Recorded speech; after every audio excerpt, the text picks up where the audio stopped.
세상은요 모두가 다 비정상입니다. 뉴스를 보다 보면 앵커들이 있어요. 앵커가 자기 자신의 말을 하면 안 됩니다. 앵커는 기자가 써온 거 그대로 전해야 돼요. 거기서 만약에 왜곡되면 안 됩니다. 그리스도인은 이 성경 말씀대로 그대로 살아야 되고 성경 말씀을 전해야 되는 거예요. 이게 정상인 것이죠. 이 세상은 정말 점점 더 그래요. 앞으로 더 그럴 것입니다. 아무 생각 없습니다. 그리고 아무 계획도 없습니다. 별다른 준비도 없고요. 목적이나 목표 이런 것들에 대해서 깊이 생각하지 않고 오로지 나에게 유익이 되는가, 오로지 우리 집단의 유익이 되는가, 그것이 교회까지 들어와서 우리 교회만 잘 되면 그만이고 우리 교회만 부흥되면 그만이고 하는 것이 교회까지 들어와 있는 것이죠. 이런 것들이 세상의 물이 교회 안에 들어왔기 때문에 그래요. 언제든지 그래서 세상 물이 교회에 들어오면 안 됩니다. 절대적인 이 가치를 가지고 있는 성경 말씀만이 교회 안에서 우뚝 두 기둥으로 세워 있어야 되는 것이죠. 자, 성경을 좀 길지만 이사야 59장 4절부터 8절까지 한번 봅시다. 말씀을 우리가 잘 머릿속에 넣어가면서 한번 읽으시기 바랍니다. 시작. 공의대로 소송하는 자도 없고 진리대로 판결하는 자도 없으며 허망한 것을 의뢰하며 거짓을 말하며 자네를 잉태하여 죄악을 생산하며 5절 독사의 알을 품으며 거미줄을 짜요. 그 말을 먹는 자는 죽을 것이요 그 알이 밟힌즉 터져서 독사가 나올 것이라. 6절 그 짠 것으로 옷을 이룰 수 없을 것이요 그 행위로는 자기를 가리울 수 없을 것이며 그 행위는 죄악의 행위라.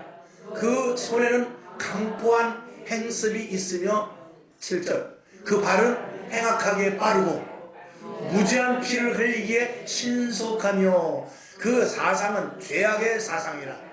황폐와 파멸이 그 길에 끼쳤으며 8절 그들은 평강의 길을 알지 못하며 그들의 행하는 곳에는 공의가 없으며 굽은 길을 스스로 만드나니 무릇 이 길을 밟는 자는 평강을 알지 못하느니라. 아멘. 4절까지 쭉 읽어보았을 때 이러한 자는 무엇을 알지 못하느냐? 평강을 알지 못한다. 평안을 얻을 수가 없다. 평화가 되지를 않는다 그 말이죠. 거짓으로 옷을 만들면 뭐합니까? 거짓의 알을 밟으면 거기서 독사가 나온다는 거예요. 지금 이 시대 거짓 속에서 결국 잉태되는 것은 무엇이냐? 독사만 잉태되고 있는 것입니다.